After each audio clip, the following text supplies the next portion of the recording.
বেগম খালেদা জিয়া ভদ্র মহিলা।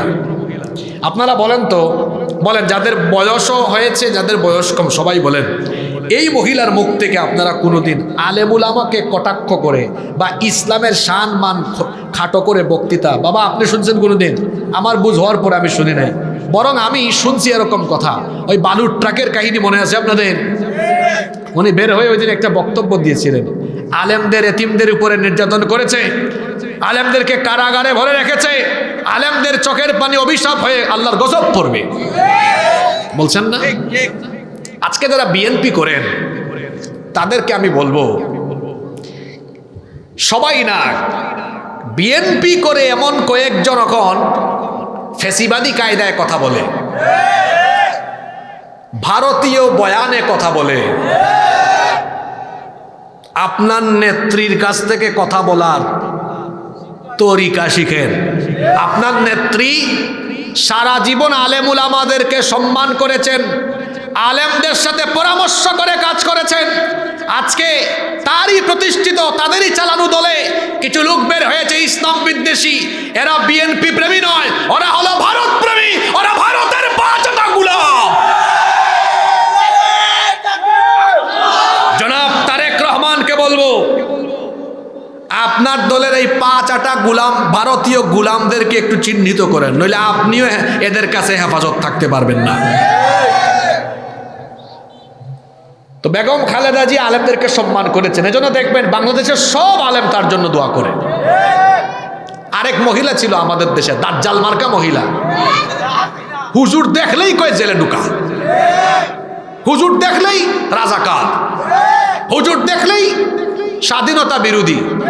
আলেম উলামাদেরকে কত নির্যাতন করেছে, আলেমদের চোখের পানি অভিশাপ হয়ে তার উপরে আল্লাহর গজব হয়ে ফিরে এসেছে। তা আমি বলছিলাম, আমি তো আওয়ামী লীগও করি না, বিএনপিও করি না, বিষয়টা এমন নয়। যেটা সত্য, যেটা বাস্তবিক সেটা বলেছি আমি। আমাদের কপাল খারাপ, আমরা মাথার উপরে ভালো মানুষ পাইছি কম, চুর পাইছি বেশি। মাথার উপরে ভালো মানুষ পাইছি কম, চোর পাইছি। বাদশাহ জুলকারনাইন প্রজ্ঞা আর পরিকল্পনার ভিত্তিতে কাজ করেছেন। আমার দেশে দেখবেন যখন রাস্তা একটা হয়, লেপটি মারে, লেপটি আধা ইঞ্চি, 1 ইঞ্চি, 6 মাস যায় না। আমরা যখন দেশের বাইরে যাই, কি কার্পেটিং, গাড়ি চললে বোঝাও যায় না, 140 মাইল গতিতে গাড়ি চলে, গাড়ি একটু ডোলাডুলিও করে না। আমার দেশে যদি আপনি 5-6 কিলো যান, দেখেন দুল্লার মতো। আপনাদের যে রাস্তা, আরে বাপরে বাপ, মনে হয় বান্দরবান দিতেছি।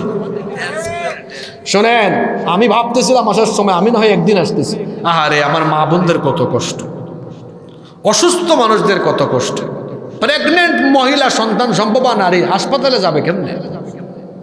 এরকম আপনাদের তো বহুত ভালো আছে। পাশে দেখেন আপনারা, কসবার পরে ব্রাহ্মণবাড়িয়া, এই রাস্তাটা আজকে 9-10 বছর ধরে, দেখছেন তো কারবার আপনারা যান না ওইদিকে? আমি তো যাই, আমার বাড়ি তো সিলেটে, ওইদিকে যাইতে হয় আমাকে, পুকুর হয়ে গেছে 9-10 বছর। চোর চামারের দল যদি এই দেশে জনগণের ট্যাক্সের পয়সা আর জনগণের পয়সা প্রপার ইউটিলাইজ করা হতো, এই দেশে এত শান্তি থাকতো না।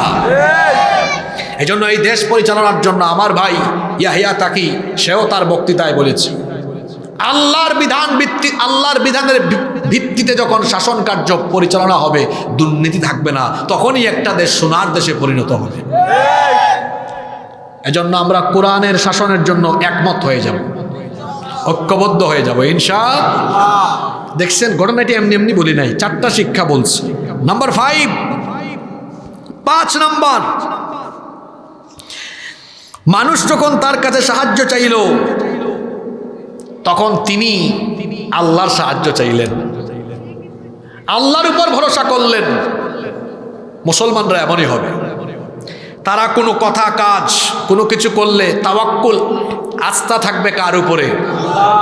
আমার দেশে 17 বছর এক রাবেয়া বছরই ছিল, সেকুলার বাম রাম আর তাদের প্রভু ভারতীয় দাদাবাবুদেরকে খুশি করার জন্য ওরা তো সংবিধান থেকে পর্যন্ত আল্লাহর উপর আস্থা বিশ্বাসকে বাদ করে দিয়েছিল, ঠিক না বেঠিক?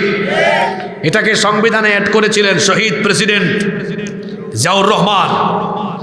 তিনি একটা ভালো কাজ করেছেন, এজন্য আমরা দোয়া করছি আল্লাহ তাকে জান্নাতবাসী করুক।